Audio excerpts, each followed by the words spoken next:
Hi, I'm Jerry Sorkin. We've just finished another wonderful tour here in Israel and the Holy Land. A group just left today to return to the U.S. and every one of them, all 18 of this group, said how their eyes were opened, how they saw an Israel they didn't expect, how they met the people, both of Israel and the Palestinian territories, and felt they were given an opportunity to really understand the issues that face the Middle East, and particularly the question of Israel and Palestine, in a way that they never could have learned from any newspaper or any of the media they've been subscribing to or watching. One of the things we do at Iconic Journeys Worldwide, with whether we are using our tours for our own or the many organizations we do tours for, we want to open people's eyes to the reality. We want you to have the opportunity not only seeing historic sites, but to meet the people who make up these countries, whether it's this part of the world or other parts of the world. Meeting people and learning about them and having the encounters is really the key to understanding any destination. So it's not simply a destination of places and historical sites and buildings and architecture, but truly understanding the politics, the people, and what they love and what they don't like. This trip was no different. We had the opportunity, after spending time in Jerusalem, to also visit the Palestinian territories in the West Bank and to meet with activists, to visit a refugee camp, to be able to speak with people candidly. There was nothing that was phony. The eyes were wide open to all of our clients. They had an opportunity to hear the issues, to hear it directly from people.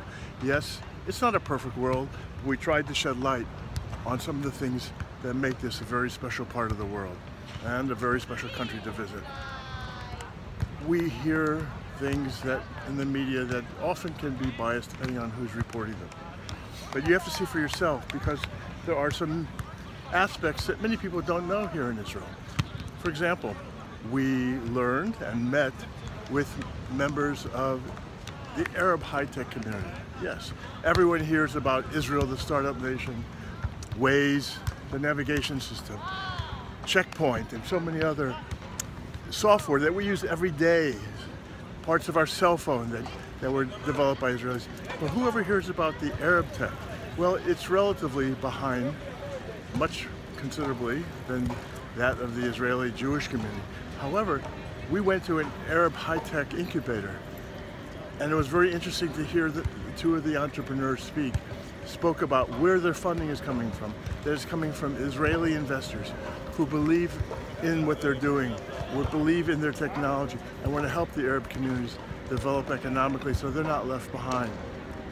This is something that very few parts of the Arab world are aware of, because the media often doesn't want that shared. We visited a Druze community in the Golan Heights, the area that Israel captured in June 1967. There we met a sheikh, a local religious leader. We also met his son, who's a lawyer, who studied at Tel Aviv University. So the opportunities for people here, particularly within the minority communities, the Arab communities, whether Muslim or Christian, is something that's very rarely reported in the papers overseas. But it was one of the highlights for people.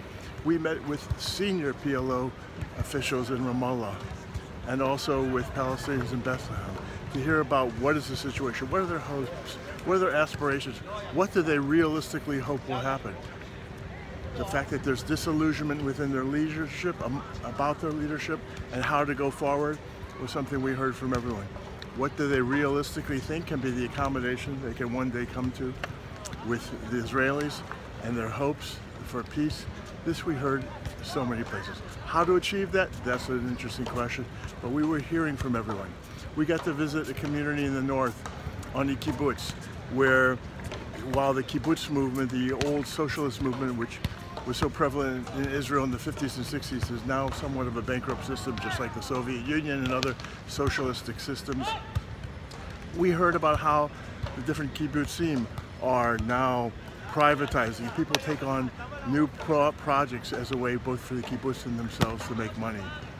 We heard about the 20% of Arab citizens of Israel who attend, 20% of Israeli citizens who are Arab, who attend the same universities that the Jewish Israeli, Hebrew University, the Technion, University of Haifa, Ben Gurion University, all of them how the medical schools are some 40% Arab, how the pharmacy schools are similar, so perhaps more.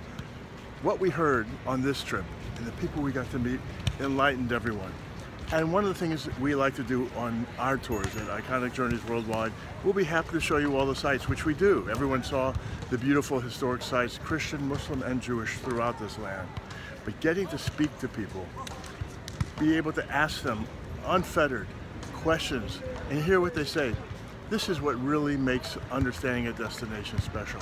And we do many destinations that people would say back in the days, why would you go there? Why would you go to Cuba? Why would you go to Iran? Why would you go to Algeria? Why would you go to Lebanon, one of our newest destinations? I hope you'll join us, and join us with your eyes wide open, and think about touring and visiting destinations where you not only see the destination and the beautiful physical attributes, but also, most importantly, learn about the people. I hope you'll join us. From Tel Aviv, Jerry Sorkin.